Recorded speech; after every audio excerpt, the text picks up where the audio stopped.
and I know that you are urban planning expert. So can you tell us a little about how can planning be used as a tool for health equity?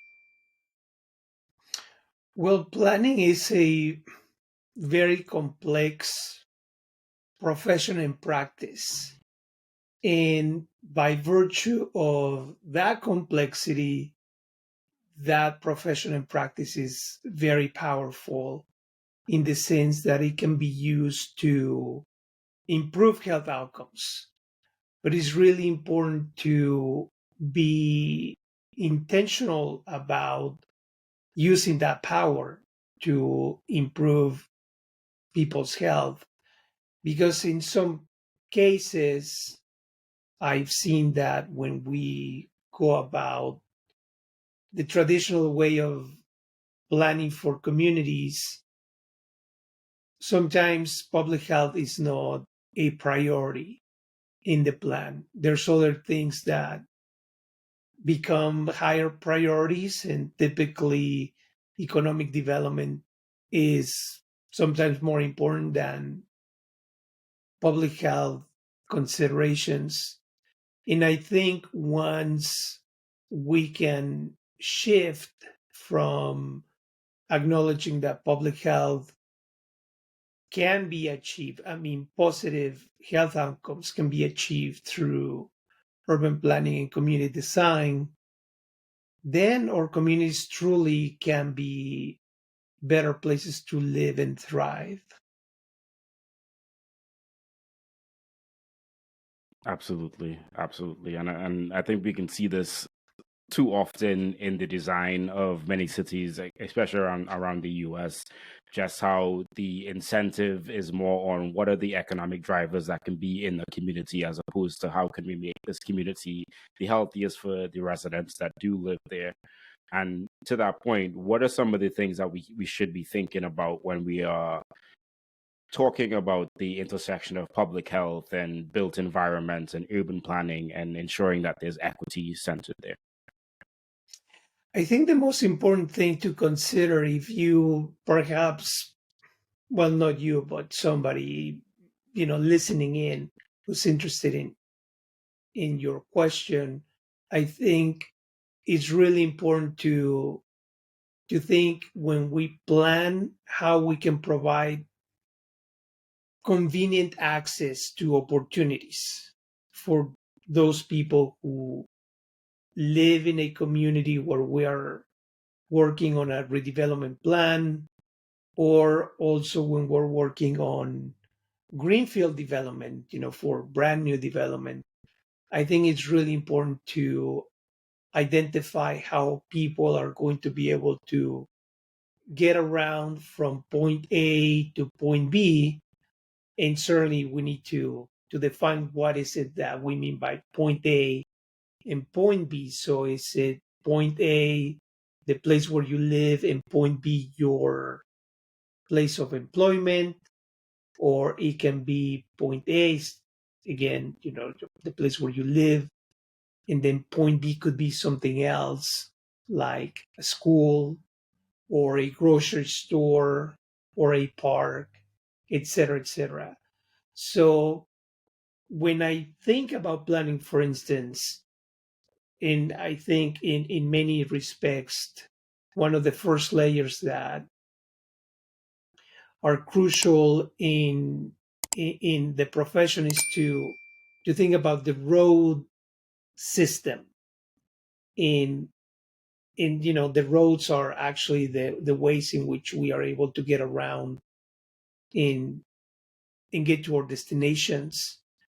But when we start thinking more in terms of the means to get around, then the conversation is becomes a little different, because we can get around by car, or there may be public transportation, or we may need to get around by using a bicycle or even walking. So all of those pieces are really important to consider. But in the way that we have design, plan and design most of our cities, in the United States, we see a pattern in which getting around by driving is the mode that we have decided to give priority to at the expense of not necessarily taking into consideration other ways or other modes for people to, again, get access to opportunities. So it's really important to think about all modes and make room for everybody to be able to get around in the way, any way they would want to traverse throughout their communities. That's an important point to just understand that a car is not the only mode of transportation. And it might seem that way because that is how a lot of our infrastructure is. But considering that there are other ways to get around, get to point A to point B, and how do we think about what does that look like for residents and how can we create those infrastructure and solutions, as you say, to like give them access to opportunity, whether that is for them to go to the grocery store, to go recreate, or to go to school. Just ensuring that the built environment does support them in doing that. So I appreciate you sharing that information with us. Jen, I'd like to make a point, I think, related to age. I think Mm-hmm. sometimes, when I'm daydreaming or reflecting on my work, sometimes I think that the way that we plan or how we planned our communities are because communities are planned by adults and sometimes by able adults. And I think because of that, we sometimes don't have the ability to put ourselves in the shoes or who we were at some point. We were children. And sometimes we don't think about how children could move around a place or a city that is safe and pleasant. I think sometimes we need to think outside of our present selves and envision ourselves of how we were. I mean, when if we're not adults who are planning, right? But how we were when we were kids, or how we may need to move around when we reach years in which we will be older. We may need a different way to get around, in our destinations also may change. So that those are part of the complexities that from time to time are hard to sort of grasp. But I think if we can make the effort to think really hard and find ways for everybody to move around, again, I think we can improve our quality of life.